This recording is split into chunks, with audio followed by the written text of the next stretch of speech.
So my friend Jan from Tesla Fix has got a crazy idea. It's going to be so good. He's got me convinced, but I've got just a couple questions. As you all know, 100 years ago, electric cars won the battle of the powertrains, and he's got an idea for internal, what was it? You could say the short form is ICE, but it's internal combustion engines. Well, we're gonna, there's some benefits and some drawbacks, but we're going to go over it because this might just catch on. I'm Brian. Welcome to My Tesla Weekend. So, Jan, I know Hi, that everybody. we had steam-powered cars and we had gas-powered cars and we had electric cars 100 years ago. But as everyone watching this knows, the electric cars are the ones that caught on for all the obvious reasons. But you've got an idea to sell internal combustion. So obviously, I have some questions, just as I would if this was a steam car you were trying to pitch. First of all, the motors on those they're kind of bulky, aren't they? You could say. Because I mean, an electric motor is like watermelon size. These are these bigger than a watermelon? Kind of. Let me explain it. It's a totally awesome idea, actually. It's pretty nice. Imagine a world where you don't have a frunk. Okay, please imagine this. Wait, what? Yeah. Okay. Yeah. Wait a second. Okay. I'm gonna get over it. So we're gonna put a huge steel block, which has does small explosions. We have to contain all of this, of course. That's why we put it in the front, because it makes a lot of sense to have it there, because it also needs to be cooled. And when you drive, actually the air comes from the front. And you know that, of course, the electric vehicles don't have anything in front. They just have a plain surface there.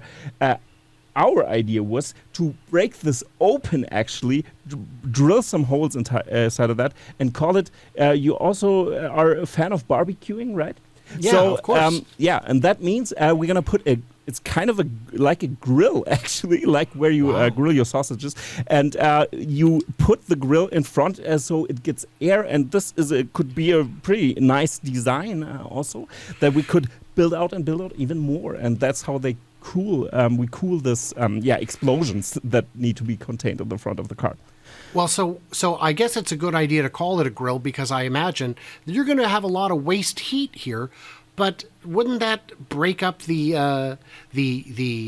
aero benefits of? I mean, wouldn't it be a real massive problem in terms of drag coefficient, or is it we're just going to overlook that because it's cool, right? Yeah, kind of. It depends. We could also make smaller, we also have the Roadster, for example, the electric Roadster from Tesla, for example. So we could do a version of that where you have an air vent, and also you could have a turbo, which is also an invention that even gives you more speed. Not as much speed as an electric car and not as much torque, but it helps because the air that comes into the tube in front pushes into the engine and even gives it more pressure to have even a faster acceleration afterwards. So we could make a sportier car. It would be possible. We could also just put the engine on the backside and have the wheels push you, kind of. But not as electric car, of course. It's difficult to get those. I'm just going to tell you. This sounds complicated. As you know, with an electric car, you have very few moving parts. You've basically got the crankshaft is kind of it. The bearings, I guess you could count those. This doesn't have too many moving parts, though, right? That's kind of problematic from the design perspective. Are we talking dozens? Thousands? Oh, my goodness. Okay, so... It's still a good concept. But it's a concept. I'm sure. Wait. I have. Okay. Now it breaks down. It makes totally sense. We could make a lot of revenue, actually, because we have so many moving parts. We're gonna make a service. Tesla also has service, right? And we know that, of course. And Tesla doesn't earn so much with service. I mean, they earn with low production costs, which is pretty difficult. I mean, the production cost of drilling and making those, shaping those metal steel parts is, of course, pretty complicated. So we have to get our revenues rolling, and that's why we're going to have a lot of servicing. And that's what we're going to do. I think you'd have to have mechanics in every city capable of fixing these things. So that could be quite a revenue stream. Absolutely. That's interesting. And I think people would be glad to give up their entire frunk or their entire trunk because they can, still have a nice open floor space inside the cabin at least. Okay. No? We kind of need the drivetrain to be somewhere. So we're going to do a drivetrain? In the middle of the car. It has to go to the back, and we also have to shift the because an shift engine the is what? An engine is pretty like an internal combustion engine is different than an electric motor, where you can just accelerate from 0 to 300 if you like, or 200 miles per hour. So this is going to have like 2 gears? 5 to 6. Well, on the plus side, servicing again. Well, the servicing for sure. But if you lose an electric motor, that could cost a couple thousand to fix. Surely the engine and transmission would be cheaper than that. Yeah. It's no. Again, servicing. I mean, that's our revenue stream. I'm still on board. I'm still very excited. On the plus side, we're going to have more power than you get out of an electric because this has got like the power of fire behind it. You were talking about compression and explosions. This is going to be way more powerful than an electric car, right? How can I put this? The efficiency in that sense is not as good. That's why the turbo is such a great invention. We could put that in front. So you've got a huge engine, but it's not putting out the horsepower or the torque, is what you're saying. I'm sure someone will still buy it because with all that waste heat, as you know, when I come out in the morning, I like to preheat my car. I can just do that on my app, I'm sure. Preheat it in the garage, right? Not really. If you have to let the engine run around 10 minutes, and then the cabin is pretty hot. But I'll just let it run in my sealed garage. It's fine. I don't mind. Yeah, we have toxic smoke that comes out of the back. That's the problem. Right. Yeah, when you're burning that stuff, there's... Yeah, a little bit complicated. We didn't think thought of that through. Yeah, we have to... Maybe we can just put warnings everywhere in parking spaces where are enclosed that you have to shut off the engine. That could work. That could work. Or you push the car through the parking lot, maybe. But that's a little bit complicated. So I think the solution is just tell people your car is going to be the wrong temperature when you get in. Yeah. No. That's not good. Now, when you said, are these going to be? These are going to be quiet like a car, right? Remember when I said explosions? That's right. That's right. They're a little bit, I didn't think about that. They're loud, but we're going to do a great sound dampening. Okay. The doors, when they close, they're going to shut pretty good and everything. So that could we do, but we have vibrations, of course, that we have to, they would vibrate like crazy, wouldn't they? Additional to the road noises that we have in electric vehicles as well. But when I talk about it, I still like it. I'm still on board. Yeah. So here's my question is, how do I charge it up at home? See, that's the thing. You have to get energy inside of that thing and have something to get an explosion, and it's a combustion engine. That's right. Yeah, right. And we're going to put gas into that. So the advantage from gas is that you can store it actually, and you can just order it, store it, and we have those things like superchargers. They are petrol stations where you can get your petrol or your gas, and then you can fill up your tank. It takes just about 3 minutes. That could be it. And we have a tank that takes different kind of liters or gallons, depending on the size of the car, of course. The bigger car, the bigger engine, of course. That's also a thing. Sure. I think all that's great. So they're just going to build gas stations all over the world on every corner, everywhere. I don't see what could go wrong with that. And I assume the oil... Just like the superchargers from Tesla. Yes, but I've got I plug in at home, but... the good you news can't is... do that at home, yeah. No gas, not. I feel like the great part of this is that I can't imagine gas being a high conflict thing that requires trillions of dollars of military intervention. I'm sure that'll be fine. I view it this way. Of course, we have to get the resources to power this whole industry, of course. And we're going to do some drilling. It's kind of catastrophic for the environment locally. That's why we're going to push it out to different countries.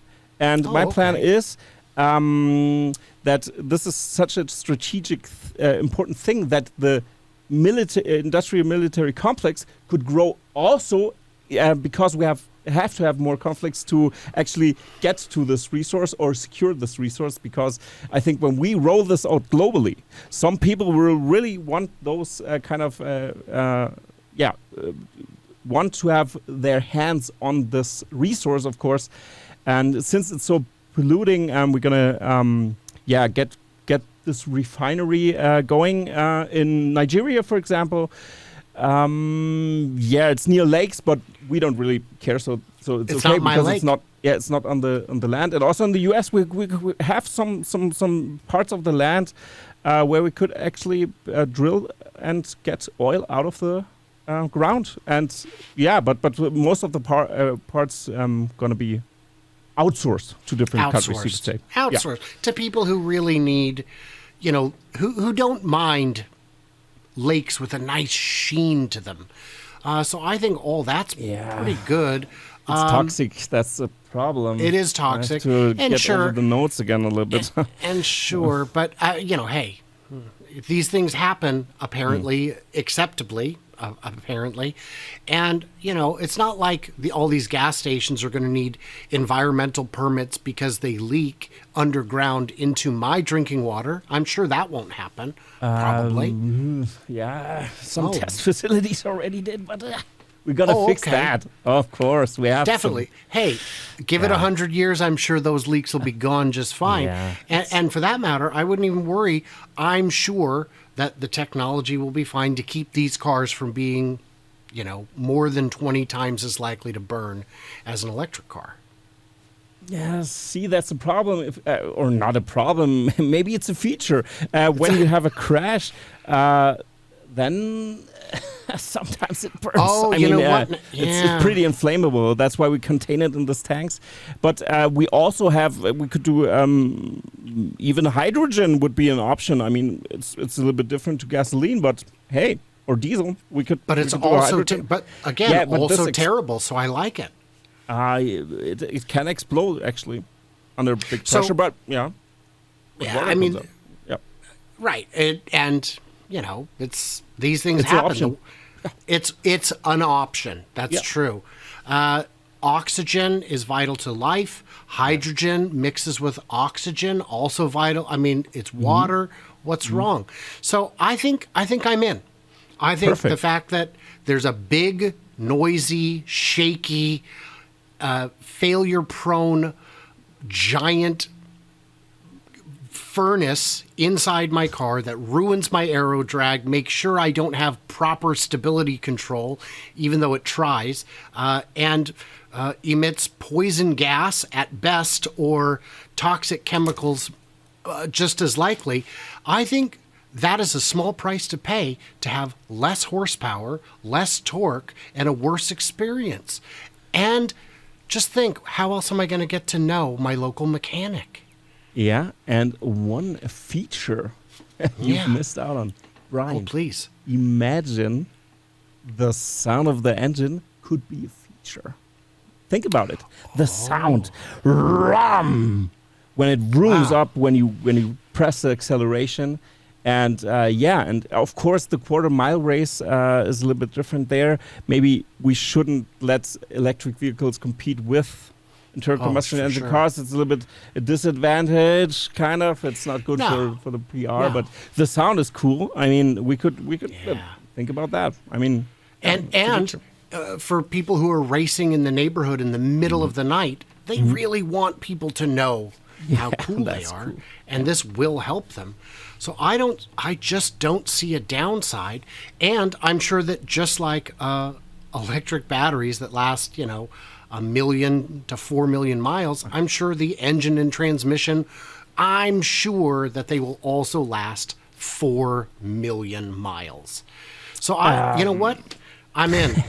I'm in, and I will dedicate the full might and treasury of the United States military to, Awesome. for some reason, make sure that that this works and that the price of my go-go juice is nice and steady and doesn't waver radically from year to year and season to season, which I'm sure it wouldn't. This stuff comes out of the ground. yeah.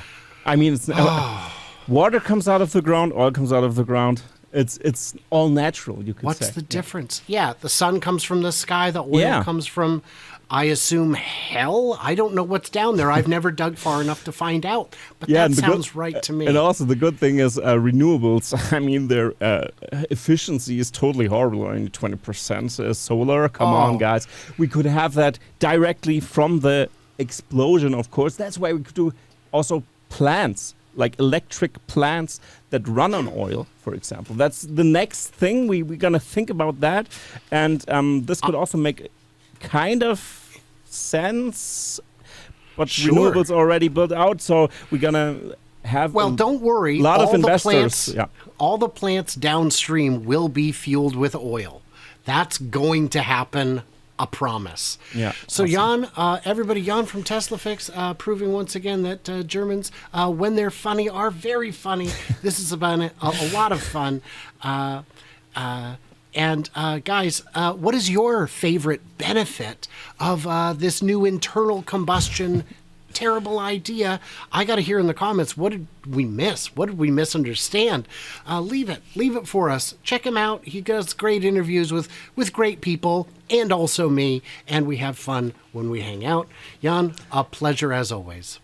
Thank you very much, Brian, for having me, and see you guys in the comments, and hopefully not so much hate comments.